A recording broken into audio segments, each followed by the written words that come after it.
my friends, and welcome to this new episode of Root and Rise, this space where we slow down and tune into what's alive beneath the noise, to the land and to the soul and to the body's unconscious memory.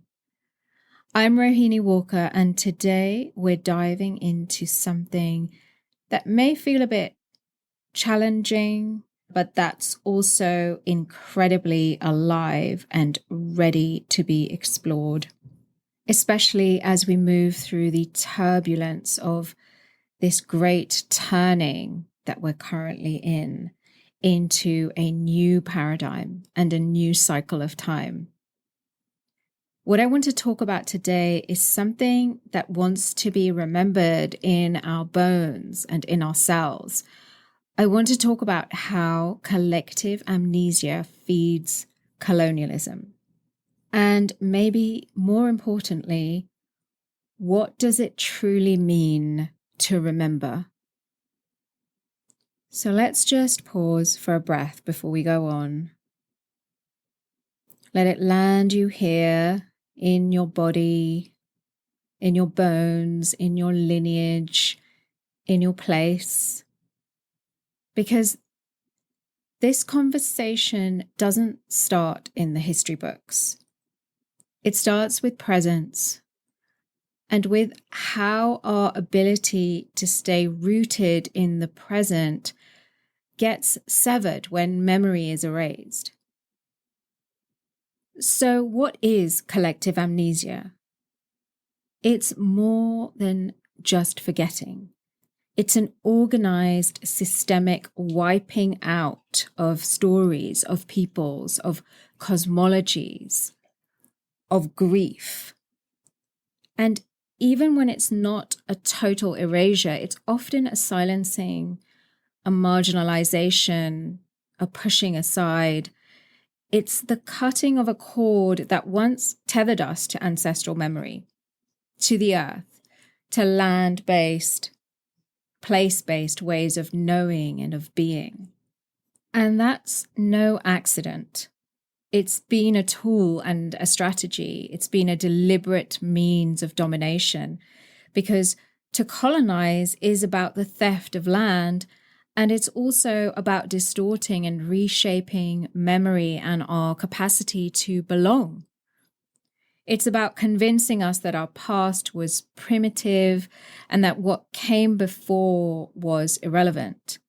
It's about colonizing time itself, replacing the cyclical rhythms of nature and of our bodies with a linear path called progress. It's about colonizing our relationship with time so that there's no relationship with it, but a sense of feeling victimized by it. Colonialism survives through forgetting that we belong to the earth and that our bodies are of the earth, forgetting that rivers and forests and rocks and trees, they're all alive and that there's spirit in everything. That sacredness that's woven into the mundane and the everyday, it's a forgetting of that. And also, it's the enforced forgetting of trauma, of the grief and rage that got buried so deep and passed down generation after generation because it was too heavy and too dangerous and too inconvenient for empire. This kind of forgetting is extremely useful to systems of harm. Because if we can't remember that land was once tended to and sung to with care, and if we can't remember that our ancestors lived in reciprocity and in reverence, if we lose those ancestral stories that shaped our values and ways of being and relating to land and place, then it becomes easy to believe the lie that domination is normal, that extraction is inevitable, that there's no other way. We can't see and feel our way out of systems of power over into ones of power with. So we end up accepting conquest as development, and we call it progress. We end up silently accepting that war is a path to peace and that there's no other way.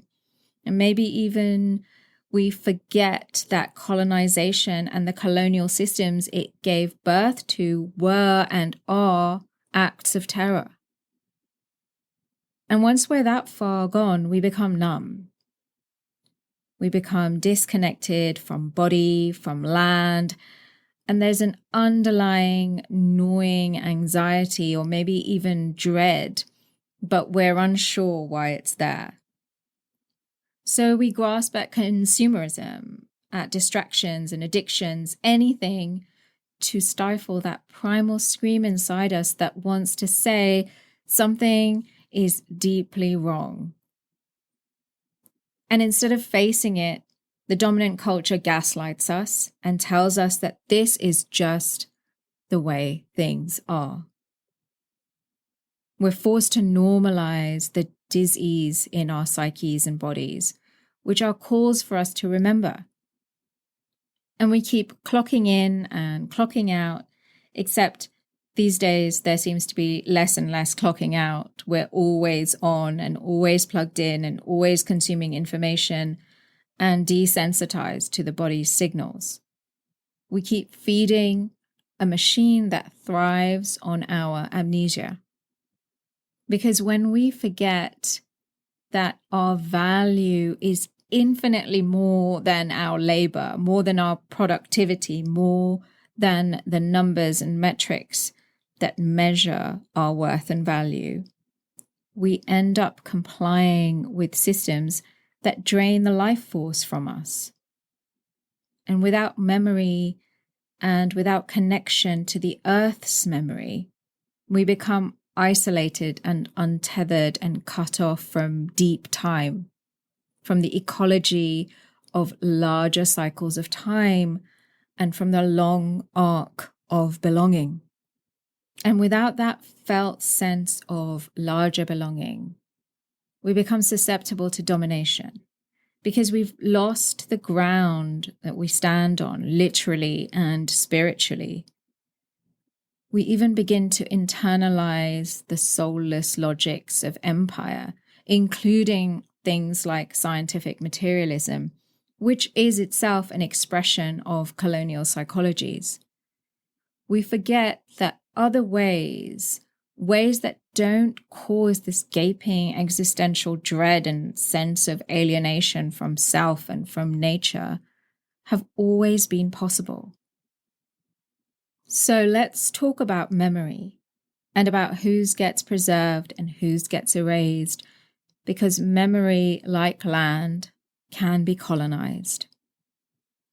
Our bodies remember a different rhythm of time, one aligned with seasons and moon cycles. That memory still lives in us because we are nature. For women especially, our bodies are not designed to operate within the artificial linear constructs of time and always-on productivity. We embody the cyclical and the non-linear, and our bodies know and remember this, no matter how much we try to silence them and make them conform to hyper-masculinized ways of living. But regardless of our gender, the body's memories of nature-aligned rhythms of time have been paved over and replaced by linear time, where we're expected to be productive pretty much all the time or otherwise consuming in some way. This is how we measure success. We do this to the land as well, of course, to our larger body, by degrading soil health and biodiversity through overproduction and chemically induced industrial overfarming, because we believed the lie that regenerative ways of farming and food production would be inefficient. And our relationship with time has also been degraded and reduced to the 40-hour work week, the way in which every normal, quote unquote, productive person has to operate in order to be successful in this world, in order to keep the machine running. Although nowadays 40 hours is often considered the minimum we're expected to give of our time. Most of us don't realize that the 40-hour work week was in fact invented to keep the machine running by Henry Ford in 1926 for his factory workers, and then it was later made into law in 1938. It was 40 hours so that employees would have the weekend to be good consumers and start the same process all over again on Monday morning. It wasn't about balance and about the cyclical rhythms of time as governed by nature. It was about maximizing productivity. It was about creating just enough rest so workers could consume and reset before starting all over again. Human beings became reduced to workers. This machine-driven memory of time is what has been preserved. And the notion that our time and energy are only of value when they're being exchanged for labor. This is the unnatural normal that we're told to live by. And the more we override that deeper body knowing, the more that primal scream inside us grows louder, which we try to numb out with all the endless distractions available to us. And let's take a moment to consider whose stories we see in textbooks, whose ancestors get statues, whose languages are considered proper, whose cosmologies are mocked as woo-woo and unscientific rather than recognized as deep wells of wisdom. Colonialism isn't just about geography, it's internal. It shapes the psyche, and we can feel this, and the body above all can feel this.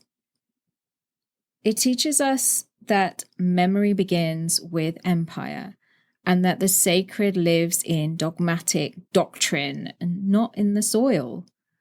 It teaches us that civilization is about conquest and domination and empire instead of about kinship with nature. And here's something that we don't often talk about in all this. Colonizers lose out in all of this too, because colonialism didn't just strip colonized people of their life ways. It also severed European settlers from their own ancestral memory. Many descendants of European settlers have no idea where their people came from and what they believed in before Christianity and the Holy Roman Empire colonized Europe. There's a lineage of unconscious, unresolved trauma from the terror of the mass burnings and inquisitions of their ancestors, who were all originally indigenous European pagans. There's no collective memory of how these ancestors, like indigenous people all over the world, lived in kinship with land and with time before being wiped out, displaced, or reconditioned by religious imperialism. That trauma was never resolved. It was buried and was passed down through the generations via genetic memory. And when those descendants crossed oceans in search of freedom from the oppressions of European imperialism, they brought their trauma with them and projected it outward in the form of violence and genocide on the indigenous people of the colonized lands.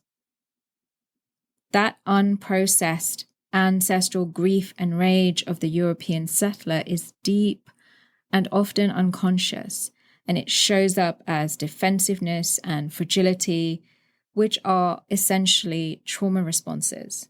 Because when you've forgotten who you were before empire, you cling hard to the only identity you've got. Let's just pause here and just feel into that for a moment. That truth, that unresolved, unconscious trauma begets more trauma, and how that has directed the course of human history.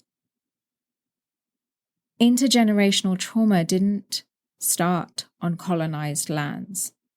It goes back to the Holy Roman Empire and to the burning of witches and heretics and to the persecuting torture of inquisitions. It goes back to the forced conversions and cultural erasure of earth-honoring people in Europe and to their land-based, nature-based, goddess-based traditions, which were branded evil and satanic. And all that unprocessed, unacknowledged trauma gets carried forward and projected out as violence onto those who are different. In this case, the indigenous people of colonized lands, who were considered evil and savage and unholy in the same way that the original European pagan ancestors of the colonial settlers were. And let's not forget the mass capture and displacement of African people from their lands and their languages and cultures, and their enslavement by settlers in the New World.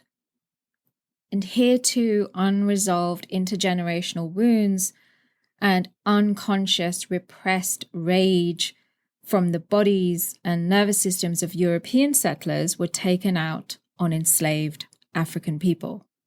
If we were to map this lineage of trauma, as Resmaa Menakem powerfully does in his book, My Grandmother's Hands, the origins of the wounds inflicted on Black and brown bodies by European settlers, which have then been unconsciously passed down through generations of Black and brown bodies as genetic memory, the origins of these unresolved traumas can be traced back to the persecution and cultural erasure of European indigenous pagans by empire. So, what now? We remember. And remembering is an act of revolution and evolution. We remember not just intellectually, but through ritual and mythology, and through our dreams and our emotions and our grief, and most importantly, in and through our bodies, which hold the memories of generations. We invoke remembering by connecting with and listening to the ancestors, the ones who understood on a cellular level that land is not a resource, but a relative. We remember this ancient, universal remembering through them. And we remember that time is not a straight line, but a spiral, and that we are never alone in this world, but forever participating in a web of kinship with all manner of sentient beings. And from this place of remembering, we begin to remember ourselves, to stitch ourselves back into the fabric that the consciousness and psychologies of empire try to rip apart, but which our bodies held onto as deep genetic memory, waiting for us to consciously remember. And possibilities open up when we remember, because we begin to see and feel clearly not just the trauma, but the beauty that infuses everything. We begin to see the beauty and wisdom of intact cultures, of indigenous technologies, of earth-rooted ways of knowing that were never lost, just buried and forgotten. We become capable of reverence again, and reverence changes everything. It changes how we relate to land and to each other and to our own bodies and psyches. It allows us to move from domination into dialogue, and from extraction into relational exchange. We move from wanting to build empires to creating and stewarding ecosystems.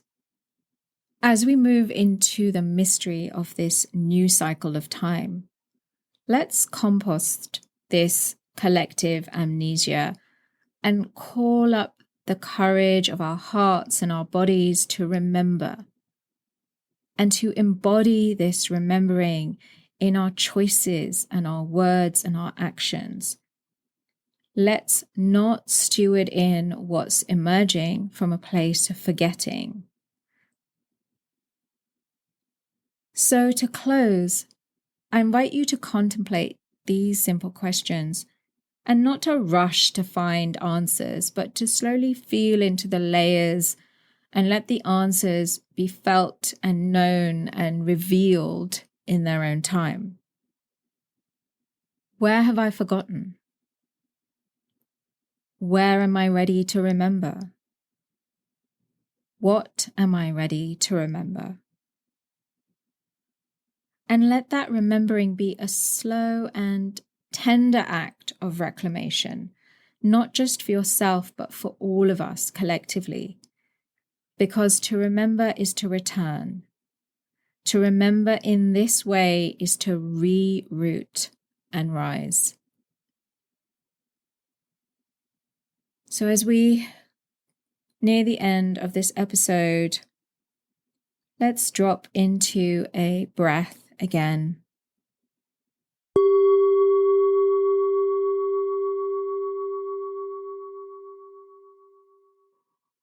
Thank you for being here. Thank you for being willing to listen and to participate in this conversation and to slowly remember. Our forgetting keeps empire and systems of harm and domination and violence in place in the world and in our bodies. And if this episode has stirred up any emotions and sensations in you, I encourage you to move the energy by allowing the body to move or to shake. Dismantling the psychology of empire and reclaiming our sovereignty can happen in the subtlest of ways. So, as always, I encourage you to feel into what's true and what's resonant for you and to release what isn't. Regardless of what any external sources of information say, you get to feel what's correct and in alignment for you. And you may disagree with some or all of what I've spoken to in this episode, and if so, great. Take that as a sign to explore deeper into what feels true for you. And whether you agree or disagree, I'd love to hear your reflections and insights. Ways to connect with me or go deeper with this work are all in the show notes. And if you enjoyed this episode, I'd love for you to share it. I'm not plugged into Meta's social media empire, i.e. Facebook and Instagram, and I'm not on the X and TikTok behemoths either.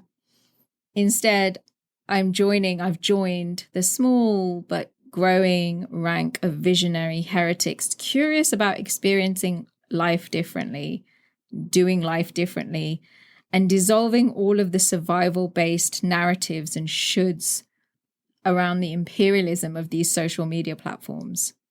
So your organic sharing means a lot to me. And of course, please subscribe and rate and leave a review if you feel called to. So that's all for me for today. As always, may your journey be rooted in soul and your rising be nourished by the earth. Until next time.